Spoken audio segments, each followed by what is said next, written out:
Salut et bienvenue dans cette vidéo où aujourd'hui je vais te parler d'un problème assez récurrent, le problème de la mauvaise habitude. Donc une mauvaise habitude, c'est-à-dire une mauvaise position de main, un mauvais geste, bref, il y en a pléthore.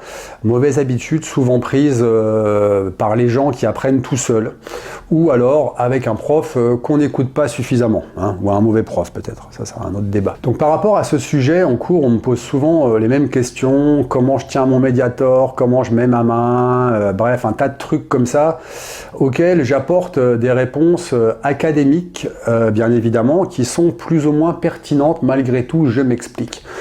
Académique, qu'est-ce que ça veut dire déjà? Académique, ça veut pas dire chiant, hein. Académique, ça veut dire on a constaté que au fil du temps, de l'évolution de l'instrument, que cette façon-là de faire fonctionnait mieux que les autres. En résumé, pour vulgariser un petit peu le truc.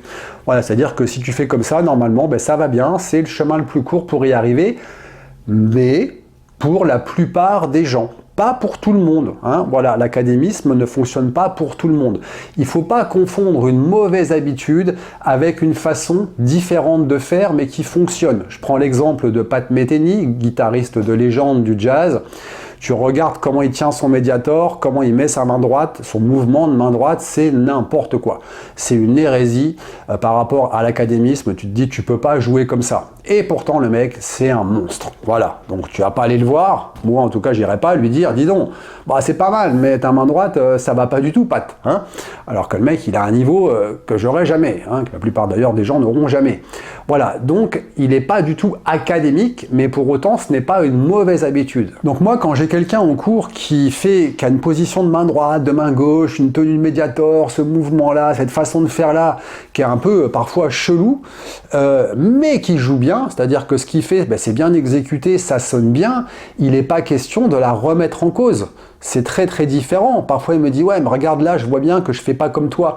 Ouais, ça passe ou pas? Ouais, ça sonne ou pas? Oui, bon ben c'est bon alors. Tout ce qu'on veut quand on fait d'un instrument, c'est que ça sonne, quoi. C'est pas que ça corresponde à quelque chose, à un ordre établi par on ne sait qui, hein. C'est pas ça, bien évidemment, hein. Ça fonctionne, ça sonne, donc c'est bon. Par contre, il y a réellement des mauvaises habitudes qui, cette fois-ci, elles plombent la progression, empêche de bien jouer. Ça, c'est vrai qu'en cours, j'en ai beaucoup, parce que beaucoup de gens ont appris seuls. Maintenant, c'est beaucoup par les tutos, évidemment. Hein. Avant, c'était plutôt parce qu'on avait un proche qui jouait ou quoi, ou juste parce qu'on essaye de se dépatouiller avec un bouquin de tablature. Avant, il n'y avait guère que ça. Maintenant, c'est vrai qu'avec tous les tutos, on se met en tête qu'on peut apprendre tout seul. Bon, si ça fonctionnait, comme je dis souvent, moi, j'aurais plus de travail, hein. Honnêtement, le fait est que c'est pas mal, attention, j'en fais, donc je vais pas cracher dans la soupe, c'est bien pour débuter, pour dégrossir. C'est vrai que maintenant les gens arrivent en cours par rapport à avant, où s'ils n'avaient pas le tonton, le papa qui savait gratter un peu, bon, et ils arrivaient en cours, c'était la page blanche, hein, ils ne savaient même pas tenir une guitare, hein, voilà. Maintenant, c'est vrai que tout le monde arrive en cours, quelqu'un qui n'a pas mis du tout les mains dessus, ça devient vraiment une rareté, hein, parce que ben, on a pléthore de tutos partout, c'est gratuit, donc feu. Et c'est vrai que c'est plutôt pas mal, parce que maintenant les gens arrivent, ils ont souvent un niveau de première année, hein.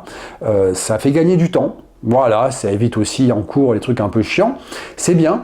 D'un autre côté, l'inconvénient, ça c'est l'avantage, l'inconvénient de cette façon d'aborder un instrument quand on n'y connaît rien, bien c'est qu'on n'a pas de retour, hein. Quand il y a un tuto, même une formation en ligne, il n'y a pas de retour de prof, hein. Et moi je dis ça, je vends des formations en ligne, hein, j'en fais. J'essaie de les faire du mieux possible, je me sers de mon expérience de 25 ans pour dire attention ici tu risques de faire ça parce que les erreurs sont assez récurrentes, hein. J'ai même dans mes formations souvent une annexe avec les erreurs que tu vas faire et comment les corriger. Malgré tout, je ne suis pas en face de toi pour te dire attention là ce que tu fais ça va pas. Donc les gens arrivent avec souvent des mauvaises habitudes qui font qu'en grande partie que c'est pour ça qu'ils arrivent chez un prof, parce que ils continuent de bosser et ça n'avance plus, parce que cette mauvaise habitude empêche de passer à la phase suivante, parce que quand on fait un mauvais geste, parfois on peut quand même jouer un petit peu quelques trucs, et puis très vite malgré tout on va en rester là, parce que ce geste nique tout le reste, quoi. C'est pas compliqué, hein. Voilà, je parle un peu de tout ça, je te montre mon livre, hein, 30 conseils pour optimiser son apprentissage, voilà, livre broché, mais il est aussi en e-book à tout petit prix sur Amazon où je parle de tout ça, un tas d'anecdotes et des conseils sur la méthode, le matos, bref, voilà, j'aime pas trop faire ma pub, donc je passe rapidement sur ça. Donc le problème d'une mauvaise habitude, souvent, c'est quand on s'en rend compte, c'est qu'elle est ancrée, quoi. On a vraiment pris l'habitude, parce que le fait est que, hélas, la façon de faire naturelle sur un instrument de musique, ce qu'on sent naturellement, c'est rarement la bonne. Voilà, par quelques surdoués, j'en parle dans un autre podcast, hein, mais sinon c'est rarement la bonne. Il faut s'obliger à se mettre de cette façon-là, et qu'une fois que la mauvaise habitude elle est prise, elle est ancrée, on a beau comprendre que c'est pas comme ça qu'il faut faire, j'ai beau montrer comment il faut faire, on a beaucoup de mal à s'en débarrasser, et pour s'en débarrasser, il n'y a qu'une bonne façon de faire. C'est pour ça que peu de gens, au final, y parviennent. Je ne te décourage pas, au contraire, je t'encourage juste en t'expliquant ce qu'il faut faire. Voilà, c'est-à-dire que non seulement il faut mettre une bonne habitude, la bonne habitude en place, hein, que ce soit la façon de positionner la main, de tenir le médiator, le mouvement, strumming, c'est tout bête, hein, mais qui doit être bien rectiligne et non pas je tartine une biscotte. Hein. Voilà, il y a un tas de trucs, le pouce qui reste au-dessus alors qu'on veut faire un barré, le pouce qui est derrière alors qu'on veut faire un bend, bref, c'est infini. Hein. Mais pour se débarrasser d'une mauvaise habitude, ça commence non pas par mettre en place la bonne habitude, c'est pas ça, au contraire, c'est par être très vigilant à s'interdire de continuer de faire comme on faisait. Je m'explique. C'est-à-dire que, par exemple, tu as cette habitude-là de gratter en strumming, on va prendre ça parce que c'est le plus facile, hein, de gratter ce que j'appelle tartiner la biscotte, hein, comme ça, voilà, on dévisse comme ça. Tu joues comme ça, donc évidemment, déjà, tu n'as pas de vitesse, tu as un son de merde, bref, il n'y a rien qui va. Bon, ce qui fait qu'on n'arrive pas à changer, c'est que, ok, l'élève, il va bosser, hein, alors il va s'obliger, donc il travaille, il prend le truc, il fait doucement comme je lui dis, il s'oblige à faire bien rectiligne le long, et puis juste après, il prend sa guitare, puis il joue ce qu'il sait déjà jouer, et il fait plus du tout attention à ça. Et la mauvaise habitude, elle se saisit de la moindre fraction de seconde pour se repointer, parce qu'elle ne veut pas disparaître, hein, elle est bien là où elle est, bien sûr, hein, voilà. Donc, et tout ce que tu as fait avant, ça part à la poubelle. Il faut le comprendre. La mémoire musculaire, mémoire procédurale, elle va enregistrer ce que tu as fait en dernier. Toujours. C'est pour ça qu'il est préconisé, par exemple, dans le travail technique, hein, de toujours refaire une fois à un tempo moins vite pour refaire les gestes parfaits. Bref, je ferai une autre vidéo sur ce sujet-là. Je m'égare. Donc, si tu fais bien attention à respecter ça, tu vas tout doucement, tu fais gaffe, mais que derrière, c'est plus fort que toi, tu as envie de jouer et tu joues des trucs que tu sais déjà jouer et que tu fais plus gaffe à ça, eh bien tout ce que tu as fait avant, c'est pas compliqué, ça dégage. Ta mauvaise habitude, elle est toujours là. Il aurait mieux valu ne rien faire, au moins tu n'aurais pas perdu ton temps. J'ai vu des élèves comme ça ne jamais y arriver. Hein. Je pense à un en particulier, en solo, qui avait un mouvement comme ça, que c'était n'importe quoi, et jouait très mal. Hein. Encore une fois, s'il avait fait ce mouvement bizarre, mais qu'il jouait bien, moi c'est bon, on change surtout pas quelque chose qui fonctionne, il ne faut pas. Hein. Maintenant, voilà, c'était pas le cas, c'était un massacre. Et pas moyen qu'il y arrive, parce que simplement, je lui ai dit, hélas, il faut provisoirement, pendant le laps de temps nécessaire, mais c'est quelques semaines, hein, c'est pas une année, c'est même pas des mois, hein, arrêter de faire ce qui fait que tu replaces ce mauvais mouvement. Donc vu que c'était du solo, de l'improvisation, il adorait improviser, je lui dis il faut que tu arrêtes d'improviser, parce que quand tu improvises, évidemment tu te mets dans le feeling, tu es dans la musique et tu fais plus gaffe à ta main droite du tout. Donc tu refais ton mauvais mouvement, donc tu vas jamais y arriver. Ça a duré comme ça, je sais pas combien de temps, il faisait ses exercices, ses gammes tout doucement, en mettant en place le bon geste, puis juste derrière, ah non, mais moi il faut que je joue, c'est pas possible, en sachant que c'était un amateur à petit niveau, donc quand même, bon, moi c'était professionnel, je veux bien, tu vois, tu as des contrats, tu me dis je peux pas ne pas jouer, mais si c'est pas le cas, tu peux te passer quand même de jouer, ça vaut le coup. C'est reculer pour mieux sauter, c'est pas péjoratif ce que je dis. Hein. Moi j'ai changé beaucoup d'habitudes comme ça, en sachant que j'avais déjà un niveau autre quand même que ça, sans prétention aucune, notamment quand je suis arrivé au conservatoire de jazz, où je jouais déjà du rock, Hendrix et compagnie pas mal, quoi. J'étais pro. Et on m'a dit, ça va pas du tout, quoi. Déjà, on m'a dit, ta guitare, la strat, là, ça va pas du tout. Et ensuite, on m'a dit, ta position de main droite et de main gauche, ça va pas du tout. Fallait que je repense tout. Alors que j'étais déjà pro, quoi. Et ça a été pas si compliqué que ça. Voilà, c'est pour te dire, pour le coup, je peux pas dire, ouais, ça a été l'enfer. Non, pas du tout. Parce que je voulais réussir à jouer du jazz. On m'a dit, force-toi à mettre comme ça. Ben, le fait est que 100% de chaque minute où je jouais de la guitare, j'étais focus que sur ça. Et évidemment, ça engendre des erreurs, d'une part, que d'habitude on ne fait pas. C'est pas grave, on s'en fout, on sait que c'est provisoire. Ça engendre une baisse de niveau provisoire aussi, puisque évidemment on fait attention, il ne faut plus jouer si vite. Ça engendre un tas de trucs pas très agréables, je te l'accorde. Mais c'est la condition sine qua non pour te débarrasser d'une mauvaise habitude, c'est-à-dire plus que de travailler la bonne habitude, il faut surtout veiller à ne pas du tout refaire la mauvaise. Tant pis si le niveau chute, si on rate des notes que normalement on ne rate pas, ça n'a pas d'importance. Ce qui fonctionne, c'est que tu mets tous tes efforts, 100% de tes efforts. Moi j'appelle ça l'obsession du moment. Quand je décide comme ça de changer un truc, bon ça m'arrive plus depuis un moment, heureusement, c'est ce que je fais, mais quand même quand je décide de changer un truc, quand je décidais de changer un truc, je pensais qu'à ça, même pour avoir ma main beaucoup plus basse sur la guitare pour avoir une position moins rock. Je me suis même scotché là, avec un bout de scotch, c'est pas douloureux, hein, les deux doigts ici pour m'obliger à positionner ma main plus basse, parce que sinon je restais comme ça, avec une attaque avec un peu trop d'angle pour le son de jazz, c'était pas terrible.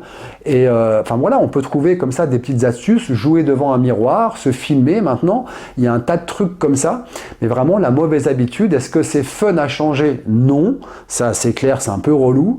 Par contre, est-ce que c'est si compliqué que ça? Non, non plus, non plus. Il faut vraiment simplement, je finirai par ça, que tu t'efforces d'être vigilant 100% du temps où tu joues de la guitare, sois focus que sur ça. Et dès que tu vois, c'est normal que pendant que tu joues, la mauvaise habitude, elle revient, elle ne veut pas disparaître, elle ne veut pas mourir, tu vois. Donc admettons, tu es sur un strumming, tu es vachement vigilant, tu regardes que ta main droite.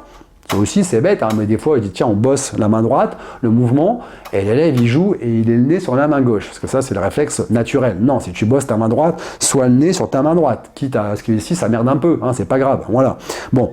Et voilà, et au bout d'un moment, on va jouer, et puis évidemment, on se met un petit peu dans la musique, on se déconcentre un petit peu, c'est normal, hein, et hop, tout d'un coup, et ça revient évidemment. Là, mais c'est pas grave, c'est le process normal. Simplement, il faut tout de suite t'en rendre compte et aller, je recorrige, quitte à m'arrêter et à recommencer. Et quand tu mets 100% de tes efforts sur ça, ta mauvaise habitude, je te garantis qu'allez, en 2 semaines, c'est terminé, elle dégage, et la mauvaise habitude, et la bonne habitude, elle est mise en place. Voilà, j'ai des élèves avec qui ça traîne depuis des années parce que ils veulent pas, voilà, ils font pas ce qu'il faut. D'autres vraiment qui réussissent à corriger tout ça en 2 semaines. Voilà. Et pour finir, je te parlerai de cet élève qui a fini carrément par aller voir un autre prof en se disant sûrement que c'était de ma faute. J'en veux pas, je comprends.